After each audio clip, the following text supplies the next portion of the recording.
नहमदुहु व नुसल्ली अला रसूलिहिल करीम अम्मा बाद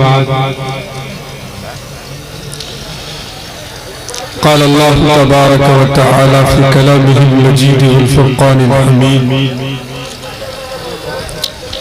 अम कुन्तुम शुहदाअ इज़ हज़रा याक़ूबल मौत इज़ क़ाल लिबनीहि मा तअबुदून मिन बअदी क़ालू नअबुदु इलाहक व इलाह आबाइक इब्राहीम व इस्माईल व इसहाक़ इलाहन वाहिदा व नहनु लहु मुस्लिमून। जाअ फ़ी हदीस नबी सल्लल्लाहु अलैहि वसल्लम मन युरिदिल्लाहु बिही खैरन युफ़क़्क़िहु फ़िद्दीन औ कमा क़ाल अलैहि सलातु वस्सलाम। मुअज़्ज़ज़ सामईन, बुज़ुर्गान दीन और उलमाए किराम, गाँव के जिम्मेदार हज़रात, अस्सलामु अलैकुम व रहमतुल्लाहि व बरकातुहू। हज़रात, दो रोज़ा ये जलसा इस बात की तरफ इशारा करती है कि अल्लाह ताला ने हम सबको और हमारे दिलों में जो जज्बा और जो शौक रखा है इसको बरकरार रखते हुए जब हम किसी मजलिस किसी जलसे में शिरकत करते हैं तो जलसा मकबूल होता है। और इस दुनिया में जब हम पैदा किए गए, बड़े हुए, बूढ़े हुए, तरह तरह के लवाजिमात हमारे साथ आए, इस्तक़लाल और बुर्दबारी के साथ हमने अपनी पूरी जिंदगी को अल्लाह उसके रसूल के हवाले करते हुए गुजारा और बहुत ही मुतफक्किर और बहुत फिक्रमंदी के साथ अपने जज्बात और ख्यालात का मुआशरे में इजहार किया। इस बात की तरफ ये बात इशारा करती है कि ये जलसा बेहद मकबूल है। और आप जानते हैं कि मैं कोई नई बात, कोई नए मशवरे के साथ आप लोगों के बीच कुछ बताने नहीं आया, बल्कि वही बात, वही मौजू और वही शौक जो तमाम अंबिया अलैहिस्सलातु वस्सलाम था, वही बात और वही जोश के साथ आपके सामने पेश कर रहा हूं। जब हम अपनी जिंदगी को ताउन या हयात के तौर पर मानते हैं, एक बात हमारे जहन में आती है कि ये जो जिंदगी है अल्लाह ताला ने हम सबको दी है, वो जिंदगी को कैसे गुजारा जाए, हमारे माशरे में बेहतरी कैसे हो, और हमारे फैमिली में, परिवार में बेहतरी कैसे हो। और यहाँ तक कि ये कहा जा सकता है कि हम पूरी दुनिया के लिए इस बात को कह सकते हैं कि पूरी दुनिया में बेहतरी और हिदायत कैसे कायम है। वो कौन सी बात है, वो कौन सा तरीका है, और वो कौन सी सोच और फिक्र हो जिससे अपने घर में नहीं बल्कि पूरी दुनिया में अच्छाई और ईमानदारी कायम। जिंदगी के तमाम उसूल व आदाब, चाहे वो फैमिली लाइफ, चाहे वो इज्तिमाई लाइफ, या चाहे वो समाजी या सोशल लाइफ, जब तक हम अपने आप को कुरान और हदीस से नहीं जोड़ेंगे, तब तक हमारी जिंदगी के हर मैदान, हर फील्ड ऐसा महसूस होगा कि आप तन्हा हैं। उसके एक सबूत है कुरान करीम का जो मुताला करता है, कुरान करीम को जब पढ़ता है, कुरान करीम में जब गौर ख्याल करता है, जब उस पर ध्यान जमाता है, तो बहुत सारे किस्से और बहुत सारी स्टोरी कुरान करीम में अल्लाह ताला ने हम सब की रहनुमाई के लिए नाज़िल फरमाया है। तो मैं एक वाक़या है आपको मैं बता दूं, कुरान करीम कोई स्टोरी टेलिंग वाक़या नहीं है, अफसाना नहीं है, या उसमें कोई बनावटी स्टोरी या कहानियां नहीं है, बल्कि वो अंबिया अलैहिस्सलाम के वाक़यात कहानी है। और आपको बताऊं अंबिया अलैहिस्सलाम कौन है?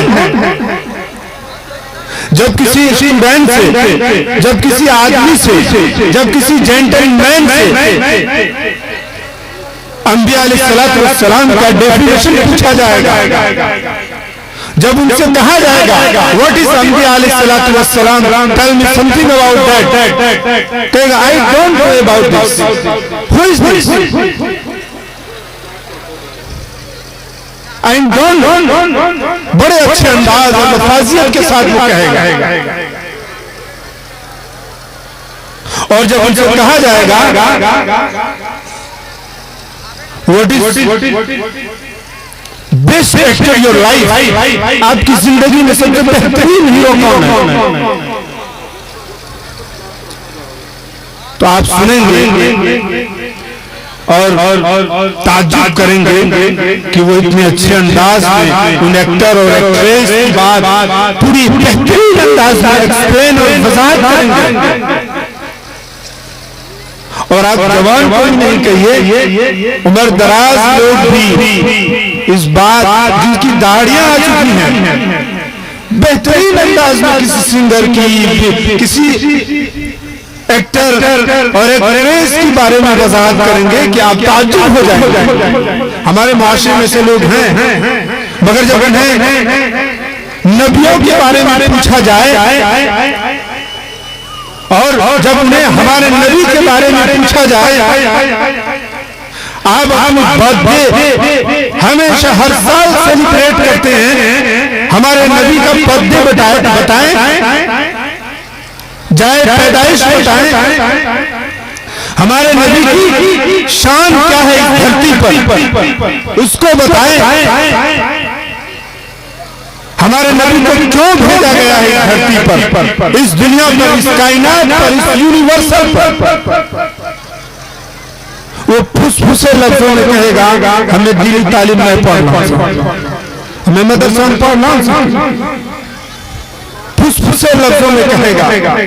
वो ऐसा कहेगा, वो अपनी जुबान से नहीं कह रहा है, मगर उसका कैरेक्टर और उसका थिंकिंग ये बात इंडिकेट करता है, इशारा करता है। I am not Muslim and not proud of Islam, कि मैं मुसलमान नहीं हूं या इस्लाम पे कोई फख्र नहीं करता हूं, हालांकि वो मुसलमान होता है, मुसलमान के घरों में पैदा होता है, यहाँ तक कि उनकी फैमिली में ये खुद 5 वक्त नमाजी भी होती है, मगर वो नबियों का डेफिनेशन नहीं बता पाए।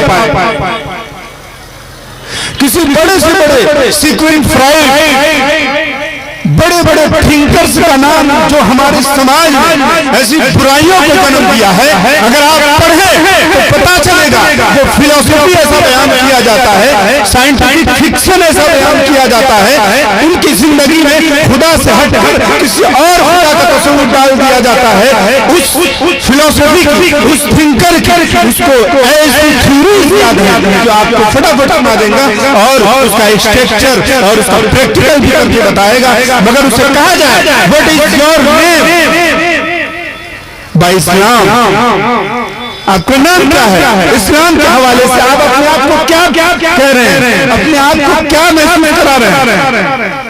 वो कहेगा चिंटू मिंटू नाम है मेरा, लड्डू है, मिठाई की दुकान पे बिकता हूं, ऐसा कहेगा। वो हमारी ही औलाद, हमारी नस्ल है। आपने तकारीर तो सुनी हुई और माशाअल्लाह मैं जब से बैठा हूँ मैं कोई ज्यादा मशहूर आदमी अपने आप को नहीं कहता। समाज की जो बुराइयां हैं उन बुराइयों पे थोड़ी बहुत निगाह रखता हूँ, तो ये बात महसूस होती है कि हमारे समाज में जो बुराइयां हैं वो एक बुनियाद है, एक ही बुनियाद है। वो बुराइयां क्यों पनप रही है? अब जब आप किसी रीजन को ढूंढेंगे तो जवाब तलाश लेंगे। जब आप किसी वजह को किसी चीज की ढूंढेंगे तो आपको आपकी अपनी सवाल का खुद भी जवाब ढूंढने के काबिल महसूस करेंगे। उसकी वजह क्या है? हमारी समाज में तरह तरह की बुराइयां हैं। उलमा हजरात यहाँ पर आपको तरह तरह की बुराइयों की तरफ इशारा किए हैं और वो सब सही है। वो बुराइयां असल में पनप रही है, वो बुराई असल में पनप रही है। कहां से आ रही है ये सारी बुराइयां? तो जब आप इन बुराइयों पर अपनी तनकीदी ज़हन क्रिटिकल थिंकिंग अपनाएंगे तो पता चलेगा कि यहाँ पर अक्सर गार्जियन जो अपने आप को कहते हैं, जो अपने आप को वालिद या वालिदैन का दर्जा रखते हैं, या समाज का कोई लीडर हो, क्या मुखिया हो, कोई मेंबर हो, ऊपरी सतह पर उनकी जहन बंदी हो चुकी है, जिसके कारण वजह से हमारे समाज में तरह तरह की बुराइयां, चाहे वो वालिदैन हो, चाहे वो बड़े भाई हो, चाहे वो समाज का कोई बड़ा लीडर हो, इनकी जहन में वो बातें आ गई हैं जो अपनी समाज को नहीं सुधार पाते हैं। मैंने जो आयत पढ़ी है आमतौर पर जिनका जिक्र मैं अभी करूंगा 5-6 मिनट का वक्त लेते हुए, और वो ये कि हमारी समाज जहां गुनहगार और बदतमीज और इससे आगे बढ़ने तो मुकरार ख्याल अपने आप को करते हैं, जहां हमारी समाज दिन ब दिन तरह तरह की बुराइयों की तरफ खुद गिर रही है या किसी ताकतवर कवानीन के जरिए गिरा दी जा रही है। एक ही रीजन है, एक ही वजह है जिसको कुरान करीम की एक मौजिज़ाती आयत कहे। कुरान करीम जब आप कभी भी पढ़ेंगे तो आपको ऐसा महसूस होगा लगा है कि मेरे साथ ऐसा हो रहा है, लग रहा है कल का वाक़या है। ये कुरान करीम का मौजिज़ा है। बड़ा से बड़ा नॉवेल निगार, बड़ा से बड़ा थिंकर, बड़ा से बड़ा मुफक्किर कोई किताब लिखता है, एक बार पढ़ेंगे दूसरी बार आपको लगेगा ये मैंने पढ़ा है, लगा ये मैंने सुना है। आज मुकर्रिर किसी बड़े उलमा दीन की बात सुने, दूसरी मर्तबा आप सुनने की चाहत नहीं रखते, मगर कुरान करीम को जब पढ़ेंगे आप, जब उनके रूमीज पर गौर करेंगे, उनकी पोशीदा बातों को समझने की कोशिश करेंगे, उलमा इकराम से मिलेंगे, उनसे उनकी कुरान करीम की जो बारीक बातें हैं उनसे सुनेंगे, समझेंगे, तो आपको ऐसा लगेगा मैंने कभी नहीं सुनी है ये बातें। और वो बातें क्या है? मैंने पहले ही आयत पढ़ी और मैं समझता हूं कि हर लीडर तबका को, या जो अरबिक का एक लफ्ज आता है इमाम, यानी आप समझें कि मैं जहां हूं इमाम हूं। जब इमाम होने के नाते इस बात को सोचेंगे, चाहे वो गार्जियन हो, चाहे वो समाज का कोई लीडर हो, कोई मुखिया हो, कोई मेंबर हो, कोई भी हो, उस्ताद हो या वालिद हो, कोई भी हो, इमाम लफ्ज बोलते ही आप रहनुमा माने जाते हैं। जब इस आयत पर गौर करेंगे तो आपको एक बात मालूम, और वो ये कुरान करीम ने साफ अंदाज में कहा कि समाज में जो बिगाड़ आमतौर पर देखी जाती है किन वजूहात पर है। सवाल बनाता है कुरान करीम कहता है अंतुम शुहदा इज़ हदर याक़ूबल मौत इज़ क़ाल लिबनीही मा तअबुदून मिन बअदी क़ालू नअबुदु इलाहक इलाह आबाइक इब्राहीम इस्माईल व इसहाक़ इलाहन वाहिदा व नहनु लहु मुस्लिमून। जब हजरत याकूब अलैहिस्सलाम का मौत का वक्त, इंतकाल का वक्त, आपको बताऊं याकूब अलैहिस्सलाम कौन है? जिनके वालिद खुद नबी हैं, इब्राहीम इसहाक अलैहिस्सलाम, जिनके बेटे खुद नबी हैं यूसुफ अलैहिस्सलाम, और उनके दादा भी हजरत इब्राहीम अलैहिस्सलाम खुद नबी हैं, जिनकी 4 पुश्तें नबियों पर गुजरी है। वो अपने बेटे को, अपनी औलाद को क्या नसीहत करता है? मा तअबुदून मिन बअदी, मेरे बाद किसकी इबादत करोगे? मेरे बाद तुम किसकी पूजा करोगे? मेरे बाद तुम किसकी प्रार्थना करोगे? किसका प्रेयर करोगे? किसकी इबादत करोगे? आज हम या आप जब मौत का वक्त आ जाए और आपको पता हो 2 घंटे में मेरी मौत आने वाली है, तो आप क्या कहेंगे? देखो, तमाम लोगों के हुकूक अदा करना, फूफियों के हुकूक अदा करना, और ये सब सही बात है। अपने जज्बात और ख्यालात और नजरियात का इजहार हर कोई करता है, अपने मुताबिक करेगा, कहेगा कि मेरे बहुत सारे जायदाद है, बहुत सारी प्रॉपर्टी है, बहुत सारे हमारे ऊपर कर्जे हैं, या मैं किसी के ऊपर पाता हूं, उनको अदा कर देना। मगर आप गौर करेंगे कि जिनके 4 पुश्त नबियों पर मुकम्मल है, आप बताएं नबियों के ताल्लुक से किसी खता का इम्कान भी जहन में आए तो ईमान की कमजोरी बनी जाती है। और हमारी समाज जहां बुराइयों की दलदल में फंसी जा रही है, जहां बुराई ही बुराई नजर आती है, वहां जरा हम अपने समाज में, क्या हमारे घर में बैठकर या हमारी अपनी फैमिली को, अपने बच्चे को कभी कहा है मेरे बाद तुम किसकी पूजा करोगे? किसी की वंदना करोगे? किसको मानोगे? किस पर बिलीव रखोगे? बिलीवेबल कौन होगा? ट्रस्ट किस पर करोगे? भरोसा किस पर करोगे? यानी तुम्हारा रब कौन होगा? खुदा कौन होगा? कभी आप ये मशवरा किया है घर में?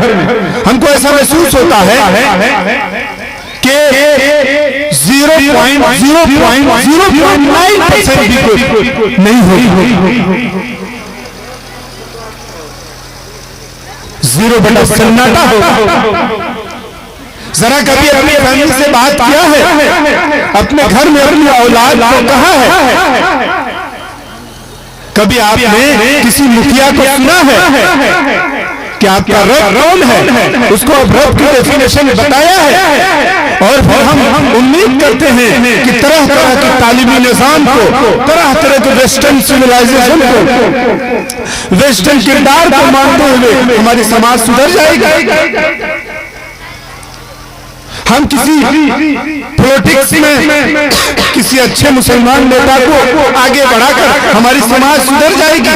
आप तो खुद मुखिया हैं, और दुनिया चाहती है मर्द जहां हाकिम हो, औरत को हाकिम बना दी गई, जो निस्फुल उकूल है। कभी आप हजरत याकूब अलैहिस्सलाम का मिशन ख्याल किया है? जहां 4 पुश्तें नबियों पर है, जहां गुनाह का इम्कान नहीं, खिलाफ वर्जी का इम्कान नहीं, कोई पॉसिबिलिटी नहीं, वहां पर हजरत याकूब अलैहिस्सलाम इरशाद अपने बेटों से कहते हैं मा तअबुदून मिन बअदी, वाह रे वो बेटा, वाह रे वो औलाद की नस्ल क्या कहती है?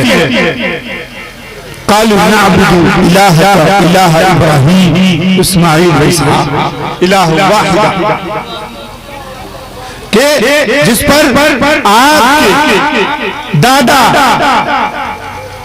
आपके वालिद ने इबादत की है, यानी वो खुदा इलाह वाहिदा, उस पर हम तुम्हें रहे।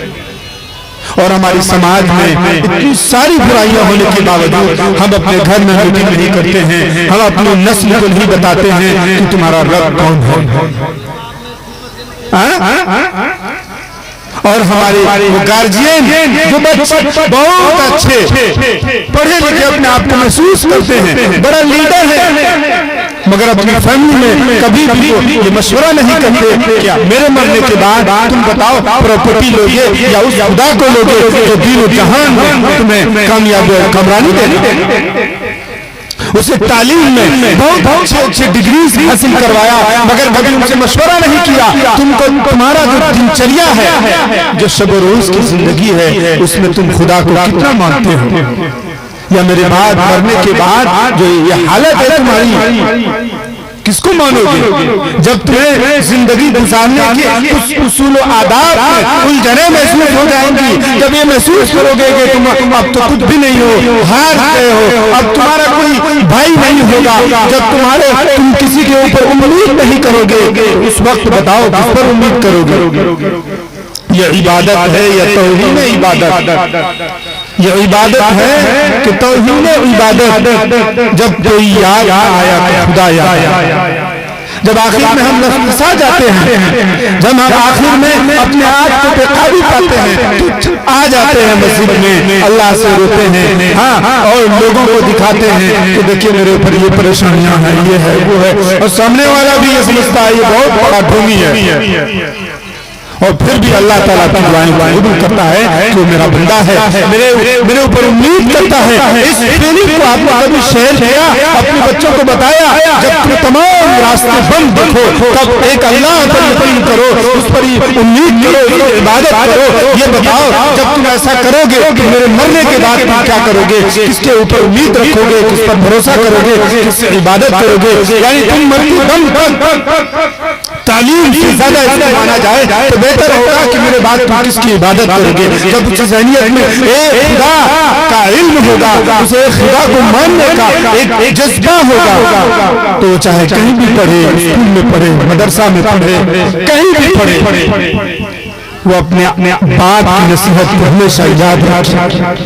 जरूर इस बात की है कि जहाँ हजरत याकूब अलैहिस्सलाम की 4 पुश्तें नबियों पर है, फिर भी अपनी औलाद से ये नसीहत कर रहे हैं, और उनकी मौत के वक्त ये बात बता रहे हैं। तो बताए हमारे ऊपर कितनी जरूरत है महसूस हो रही है हमको, और हम सभी को महसूस होगी कि हम सब अपनी औलाद को क्या नसीहत करें। इसीलिए अल्लाह ताला से दुआ है कि अल्लाह ताला हमारी समाज उन बुराई या वो बुराई जो राइज उसका एक समाधान है, जरिया कि हम कुरान करीम से जुड़ें और अपनी औलाद को ऐसे मशवरे दें जिसके जरूरत है समाज को। तालीम की बहुत बड़ी जरूरत है। आपको बताऊं, तालीम के बगैर कोई इंसान खुदा को पहचान नहीं सकता, या बहुत ज्यादा तालीम खुदा से बेगाबू करने का है। इसलिए जरूरत इस बात की है, जैसा माशाअल्लाह बहुत खूबसूरत और बहुत ही उम्दा रहा। मैं तमाम कागज वालों को ये मुबारकबाद पेश करता हूँ कि उन्होंने बहुत ही अच्छे अंदाज में सुना और इमदाद भी किए, और मैं अपने जानिब से और जलसा गाह और सदर साहब की जानिब से और खुद कारी ज़फर की जानिब से मैं आप तमाम हज़रात को दिल की गहराई से और दिल के बहुत ही खुलूस के साथ आप सबको मुबारकबाद पेश करता हूँ और दुआएं देता हूँ कि अल्लाह ताला तमाम हिदायत की हवा को चलाए। हमारी खास तौर से बच्चियों जो कि कौम की और हमारे लिए बेहतरीन सरमाया है, समाज में जाएगी, तो तरह तरह के उलूम व फनून से वो वाकिफ कराएगी और हमारे समाज में हिदायत झोंके चलवाएगी। इस तरह की तालीम हमेशा बरकरार रखने की कोशिश करना चाहिए, कायम रखने के लिए जहाँ तक हो सके आपको मेहनत करना है, दिल से, दिमाग से, पैसे से, रुपये से, जिस तरह हौसला अफजाई करके जिस तरह भी आपको आगे बढ़ाने की कोशिश करना चाहिए, क्योंकि लाइफ एक सर्कल है। एक पॉइंट आपके सामने बताऊंगा, उसके बाद मैं अपनी बात को खत्म करता हूँ। लाइफ एक सर्कल है। सर्कल एक साइंटिफिक या मैथमेटिक वर्ड है, मतलब गोलाई चक्का के तरह जो होता है, ये सर्कल बोलते हैं। तो ये सर्कल जो है, जब हम किसी के साथ अच्छाई करेंगे या किसी नस्ल के साथ अच्छाई करेंगे, मैं वो बातें बता रहा हूँ आमतौर पर आपने कुरान हदीस की बातें सुनी होंगी माशाअल्लाह। ये जो सर्कल है, जब हम किसी को अच्छी तालीम देंगे, फर्ज करें कि आपने 4 बच्चों को अच्छी सेंसिटिविटी वाली तालीम दी, उसे अल्लाह और रसूल से रोशनास कराया, खानदान की जो अखलाकियात है उसे रोशनास कराया, उसके बाद जब 4 बच्चा, ये 4 स्टूडेंट जब उस माहौल को अपने आप में रिप्लेसमेंट करेंगे, जब हम अपने अंदर लेंगे, तो वो जो सर्कल है तालीम और फिक्र वाली, वो सर्कल घूमते घूमते घूमते आपके बच्चों पर, आपके पोता पोती पर और आपके तमाम सोसाइटी पर छा जाएगा। और वही सर्कल बाद में आपको मुलाकात करेगी, यानी वही सर्कल जो घुमा है अच्छे अखलाक वाले, तालीम वाले, फिर आपको अच्छे लोगों से राब्ता होगा, फिर अच्छी फिक्र वाले लोग मिलेंगे और समाज को सुधारने वाले लोग मिलेंगे। और अगर आपने प्रमोट किया किसी ऐसे बच्चों की जो समाज में बुराई फैलाते हैं, बच्चों के नहीं मतलब बड़े, तो फिर वही सर्कल जो बुराइयों का है पूरी समाज को लपेट लेगी। सर्कल समझ रहे हैं ना, वो गोलाई पूरी समाज में छा जाएगी। फिर आप चिल्लाते फिरेंगे, मेरा तो ये चोरी हो गया और वो चोरी हो गया, मेरे बेटियों के साथ ये हो गया वो हो गया, क्योंकि आपने वो सर्कल को ध्यान में नहीं रखा।